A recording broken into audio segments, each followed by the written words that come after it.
പ്രമുഖ ചരിത്രകാരനും എഴുത്തുകാരനുമായ doctor MGS നാരായണന് വിട. സംസ്കാരം കോഴിക്കോട് മാവൂർ റോഡ് സ്മൃതിപഥം ശ്മശാനത്തിൽ ഔദ്യോഗിക ബഹുമതികളോടെ നടന്നു. രാവിലെ കോഴിക്കോട് മലാപ്പറമ്പിലുള്ള വസതിയിലായിരുന്നു MGSന്റെ അന്ത്യം. 92 വയസ്സായിരുന്നു. ഈ വാർത്തയോടെ ഈ ബുള്ളറ്റിൻ പൂർണ്ണമാകുന്നു. വാർദ്ധക്യ സഹജമായ അസുഖങ്ങളെ തുടർന്ന് ഏറെ നാളായി മലാപ്പറമ്പിലെ വസതിയായ മൈത്രിയിൽ വിശ്രമത്തിലായിരുന്ന MGS ഇന്ന് രാവിലെ 9:50 വിടവാങ്ങിയത്. അദ്ദേഹത്തിന്റെ ആഗ്രഹപ്രകാരം പൊതുദർശനം ഒഴിവാക്കി.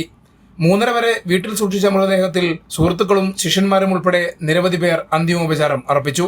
ചരിത്രകാരൻ MR രാഘവ വാര്യർ, മന്ത്രി AK ശശീന്ദ്രൻ, A പ്രദീപ് കുമാർ, പാണക്കാട് സാദിഖ് അലി തങ്ങൾ, രാജീവ് ചന്ദ്രശേഖർ തുടങ്ങിയവർ വീട്ടിലെത്തി MGSന് അന്തിമോപചാരം അർപ്പിച്ചു.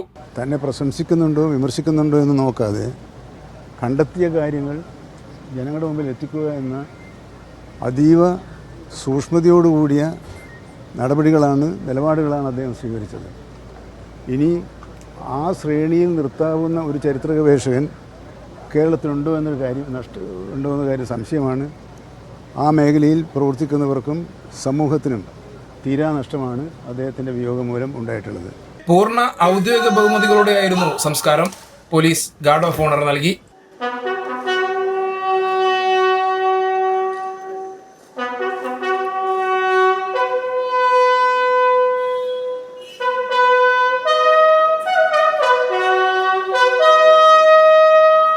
ചരിത്രകാരൻ, അധ്യാപകൻ, സാംസ്കാരിക പ്രവർത്തകൻ എന്നീ നിലകളിലെല്ലാം നിറഞ്ഞു നിന്ന MGSന്റെ സംസ്കാരം മാവൂർ റോഡ് സ്മൃതിപഥം ശ്മശാനത്തിൽ നടന്നു.